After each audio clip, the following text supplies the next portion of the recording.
आज हम बात करेंगे ऐसे संत की जिन्होंने अपनी आधी ज़िंदगी काशी में गुजारी। यहाँ आधी ज़िंदगी का मतलब 40 या 50 साल नहीं बल्कि 150 साल है। यूं ही इन्हें भारत का महान संत नहीं कहा जाता। इनके चमत्कारों और सिद्धियों की बहुत सी कहानियाँ लोकप्रिय हैं। हम बात कर रहे हैं तेलंग स्वामी की, जो लगभग 300 साल के थे। लाहिड़ी महाशय से लेकर रामकृष्ण परमहंस तक सभी इनका बहुत सम्मान करते थे। सुनिए भारत के महान संत की ये अद्भुत कहानी। श्री तेलंग स्वामी जी एक हिंदू योगी और रहस्यवादी व्यक्ति थे जो अपनी आध्यात्मिक शक्तियों के लिए प्रसिद्ध थे। ऐसा माना जाता है कि श्री तेलंग स्वामी जी भगवान शिव के अवतार थे और उन्हें वाराणसी के चलते फिरते भगवान शिव के रूप में जाना जाता है। तेलंग स्वामी का जन्म आंध्र प्रदेश के विजयनगरम जिले में कुंभलपुरम, जिसे अब पुस्तिरगा तहसील की कुमली के नाम से जाना जाता है, नामक स्थान में हुआ था। इनके माता पिता दोनों बहुत बड़े शिव भक्त थे, जिसके कारण इनके बचपन का नाम शिवराम था। इनकी जीवनी लिखने वालों तथा इनके शिष्यों के मध्य इनकी जन्म तिथि और इनकी लंबी उम्र की अवधि पर मतभेद है। एक शिष्य जीवनीकार के अनुसार शिवराम का जन्म 1529 में हुआ था, जबकि अन्य जीवनी लेखक के अनुसार इनका जन्म 1607 में हुआ था। इनकी जीवनी विरुद्ध राजू राम राजू ने अपने 6 खंड प्रोजेक्ट के अंतर्गत एक खंड में आंध्रा युगुलू शीर्षक के अंतर्गत लिखी है।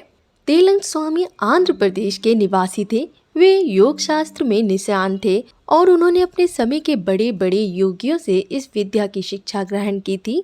उनका मानसिक झुकाव बाल्यावस्था से ही वैराग्य की तरफ था और वे अविवाहित रहकर धर्म साधना करने के इच्छुक थे, पर माता पिता के बहुत अधिक आग्रह करने पर उन्होंने विवाह कर लिया और जब तक माता पिता जीवित रहे वे गृहस्थ आश्रम का निर्वाह करते रहे।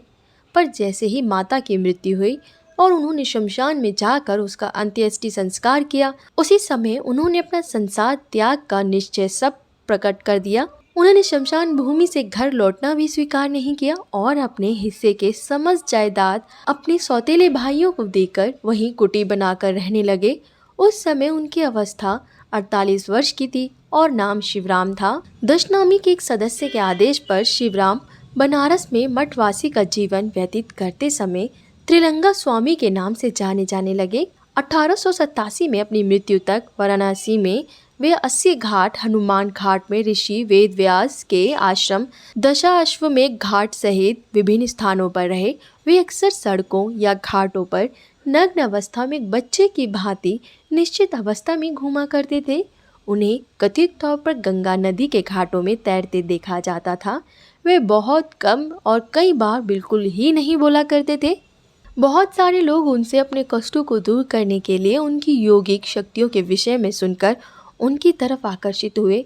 वाराणसी में रहने के दौरान संतों के रूप में उन्होंने कई समकालीन बंगाली लोगों से मुलाकात की और उन्होंने उनका वर्णन भी किया, जिसमें लोकनाथ ब्रह्मचारी, बेनी माधव ब्रह्मचारी, भगवान गांगुली, रामकृष्ण, विवेकानंद, महेंद्रनाथ गुप्त, लाहिड़ी महाशय, स्वामी अभेदानंद, भास्करानंद, विशुद्धानंद और विजय कृष्ण तथा साधक बामाखेपा प्रमुख रूप से रहे। तेलंग स्वामी की जयंती पौष माह के शुक्ल पक्ष की एकादशी तिथि या पौष माह में चंद्रमा के शुक्ल चरण के 11वें दिन मनाई जाती है। त्रिलंग स्वामी, जिन्हें तेलंग स्वामी या तेलंग स्वामी के नाम से जाना जाता है, अपनी योगिक शक्तियों और बहुत लंबे जीवन के लिए प्रसिद्ध थे। तेलंग स्वामी जयंती 2023 में 2 जनवरी को मनाई गई थी। माना जाता है कि तेलंग स्वामी 300 वर्ष तक जीवित रहे। लोग कहते हैं कि वे एक सिद्ध थे जिन्होंने कई चमत्कार किए। अधिकांश विद्वानों, शोधकर्ताओं, गैर विश्वासियों और संशय नदियों को उनकी वास्तविक उम्र के बारे में कोई जानकारी नहीं है, लेकिन वे सभी इस बात से सहमत हैं कि वो 2 शताब्दियों से अधिक समय तक जीवित रहे। तेलंग स्वामी ने अपनी मां की सलाह के बाद माता काली की साधना की। उनकी मां ने उन्हें काली मंत्र की दीक्षा दी और एक काली मंदिर में गहन ध्यान किया। 1669 में अपनी मां की मृत्यु के बाद तेलंग स्वामी ने उनकी राख ध्यान के लिए रख ली। उन्होंने एक शमशान घाट के पास साधना की, 20 साल की गंभीर और गहरी तपस्या के बाद उनकी मुलाकात भागीरथ नंद सरस्वती से हुई। तेलंग स्वामी फिर वाराणसी चले गए और एक भिक्षुक के रूप में जीना शुरू किया। तब उन्हें तेलंग स्वामी के रूप में जाना जाने लगा। इससे पहले उनको शिवराम के नाम से ही जाना जाता था। तेलंग स्वामी एक रहस्यवादी थे जो मोक्ष प्राप्त करने के लिए निर्वाण की स्थिति तक पहुंचने में विश्वास करते थे। कहा जाता है कि वह बिना डूबे गंगा के पानी में लेटने में सक्षम थे और बिना सांस लिए लंबे समय तक पानी के नीचे चले गए थे।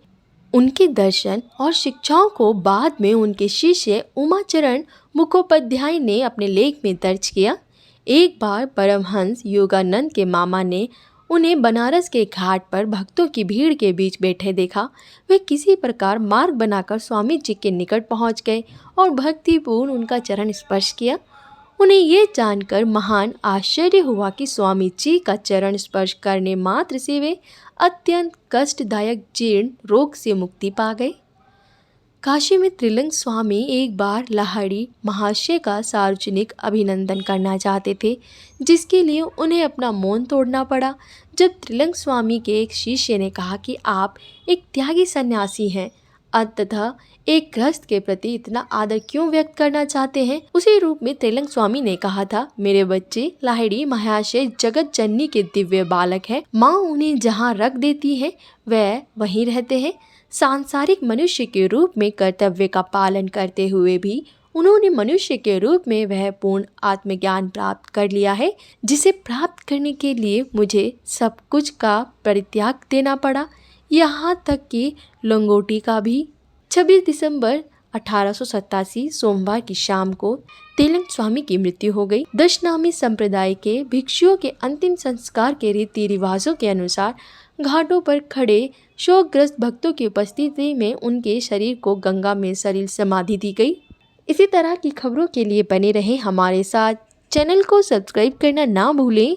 बुलंद भारत।